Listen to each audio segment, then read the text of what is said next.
வணக்கம். என் பேர் சாந்தி. நான் திரு மெல்லிசை மன்னர் எம்எஸ்வி அவரோட லாஸ்ட் டாட்டர்.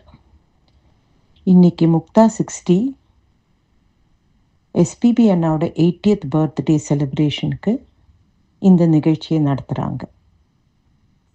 இதில் பங்கு பெறுறதுக்கு எனக்கு ரொம்ப சந்தோஷமாகவும் பெருமையாகவும் இருக்குது. தேங்க்யூ மாயா அக்கா for inviting me to be a part of this program. SPB அண்ணா எங்கள் குடும்பத்தை பொறுத்த வரைக்கும் எங்கள் அப்பா அம்மா அவரை மூத்த மகனாகவும், நாங்கள் குழந்தைங்க அவரை எப்போதுமே எங்களோட மூத்த சகோதரமாக தான் கன்சிடர் பண்ணோம்.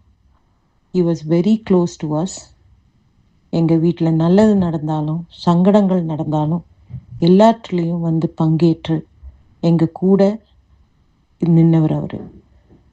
அவரை நாங்கள் எப்போதுமே மிஸ் பண்ணுவோம். And that is something we all have to live with. அவரோட பாடல்களை பற்றி பேசணும்னு சொன்னால் it is part of my growing years.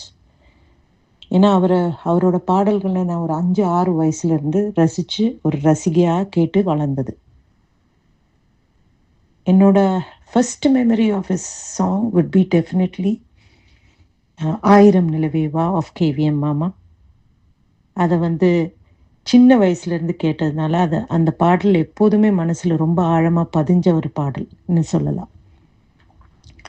அதுக்கப்புறம் வளர வளர அவரோட கம்ப்ளீட் சங்கராபரணம் ஆல்பம் அது ரொம்ப ஆழமாக என் மனசில் பதிஞ்ச ஒரு ஆல்பம்.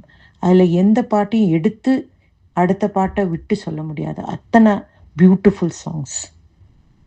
ராஜா அண்ணன் பாடல்கள்னு எடுத்துக்கிட்டேன்னா ஆஃப்கோர்ஸ் டெஃபினெட்லி எனக்கு ரொம்ப ஃபேவரட்டான சாங் பொன்மாலை பொழுது. அதே போல தான் காதல் ஓவியம் என்ற அந்த ஃபுல் ஆல்பமும் என் மனசிலிருந்து ரொம்ப ரொம்ப ரொம்ப ரசித்த பாடல்கள் அந்த ஆல்பத்தில் இருக்குது. அண்ணாவது ஒரு பாட்டும் ரொம்ப பியூட்டிஃபுல்லாக இருக்கும்.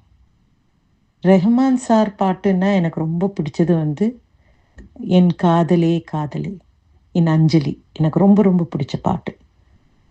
அப்புறம் வித்யாசாகர் பாட்டை எடுத்துக்கிட்டேன்னா ஆஃப்கோர்ஸ் எல்லாருக்கும் பிடிச்ச அந்த பாட்டு தான் எனக்கு ரொம்ப பிடிச்ச பாட்டு, மலரே மௌனமா அந்த பாட்டு. அப்பாதும் பாலு அண்ணாதும் என்னால் டெஃபினட்டாக 1-2 பாட்டை சூஸ் பண்ணி மற்றதை மறக்க முடியாது. ஆஸ் ஐ செட், நாங்கள் வளர்ந்த பாடல்கள், அது நான் கேட்டு வளர்ந்த பாடல்கள். So it is created a lot of impact in my growing up years and as an adult.